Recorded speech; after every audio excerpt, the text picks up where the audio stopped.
In this video, we're going to simplify some expressions using the fundamental identities.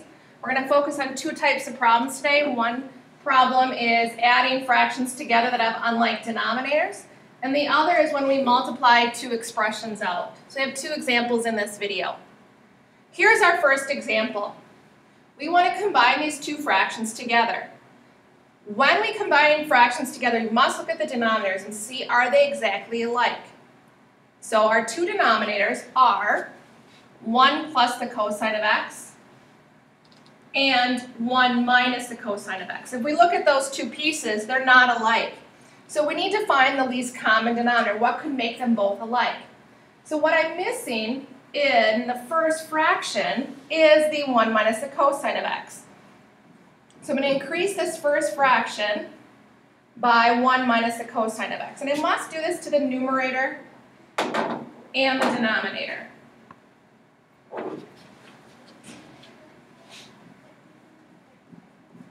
So if I wanted to cancel them back out, they just become 1. Now let's go to the second fraction. The second fraction is missing this blue piece right here.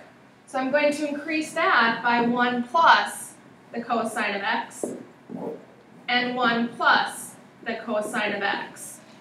Now we can go ahead and combine these two fractions together because their denominators are exactly alike. So I'm just going to go ahead and throw parentheses here and throw parentheses there. Again, we have 1 plus the cosine of x, 1 plus the cosine of x, and we have 1 minus the cosine of x, 1 minus the cosine of x. So our denominators are exactly alike. We can add the fractions together. So I'm going to take 1 times 1 minus the cosine of x plus 1 times 1 plus the cosine of x all over my denominator, my LCD. So all over 1 plus the cosine of x, 1 minus the cosine of x. So we've combined these two fractions together into one fraction. Now we're going to go ahead and simplify the numerator and the denominator. So when I simplify, I'm going to multiply this 1 through. Well, that doesn't really change anything on our parentheses, so I'm just going to drop it.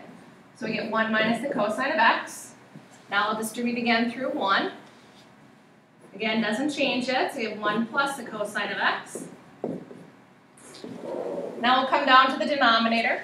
We're going to FOIL the denominator first, outside, inside, last. So 1 times 1 is 1.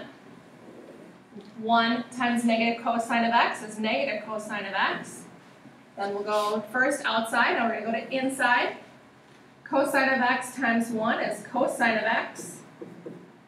And last, cosine of x times negative cosine of x is negative cosine squared of x. Now let's look at our fractions, see if we can cancel or combine any like terms. So we're talking the numerator first. I have a positive 1 and another positive 1. So we can add those together to give us a 2.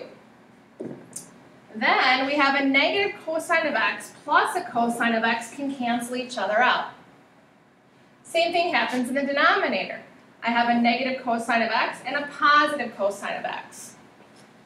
So then what I'm left with in the denominator is 2 minus cosine squared of x. All right, now we're going to use our Pythagorean identity. So off to the side here, I'm going to just write the Pythagorean identity for sine squared of x plus cosine squared of x equals 1. I'm going to rewrite it so it looks like this denominator over here. So I'm going to just change the terms around a little bit. I'm going to move things around. So I'm going to solve this for the sine squared of x. So that means I'm going to subtract a cosine squared of x from both sides. Now look at this green piece on the right to that green piece. Are they exactly alike? Yes. So I can replace that denominator with 1 minus cosine squared of x. So now I have 2 over sine squared of x. So I just use the Pythagorean identity. Now, there's another identity. It's called the reciprocal identity.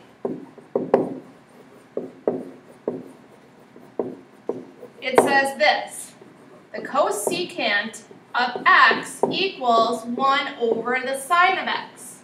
If we look over here, we have 1 over sine squared of x.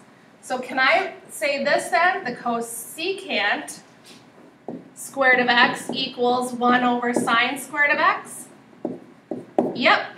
So I'm going to replace this. Darren Glacier, will you dial 3702, please? Sorry about that. I'm going to replace that right here. So now I have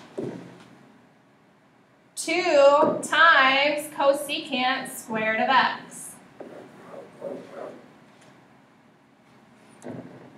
Here's our second example. We want to multiply and use the fundamental identities to simplify this.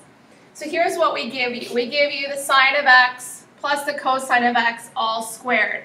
So what I did is I just separated out into 2 parentheses. So I have sine of x plus cosine of x, sine of x plus cosine of x.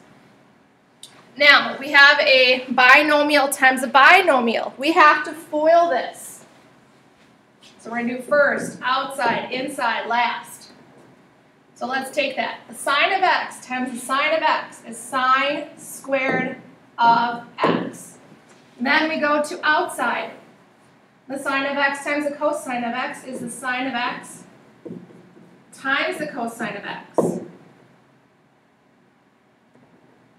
Now we'll go what we've just done first and outside. We're going to inside. Cosine of x times the sine of x is cosine of x, sine of x. And then last, cosine of x times cosine of x is cosine squared of x. Now I'm going to see if I can do some simplifying or use my fundamental identities. What I'm going to do is I'm going to put this sine squared of x and this cosine squared of x next to each other. And you'll see what happened in just a moment. So sine squared of x plus cosine squared of x. Now let's look at these 2 terms here. Sine of x times cosine of x and cosine of x, sine of x are the same term. So I'm going to combine them into 1. So 1 plus 1 is 2 sine of x, cosine of x. All right. This piece in the blue is a Pythagorean identity. If you remember, the sine squared of x plus cosine squared of x equals 1. So I can replace this whole blue piece with 1. And then I have the green just staying as it is. And that's as simplified as we can go in this problem.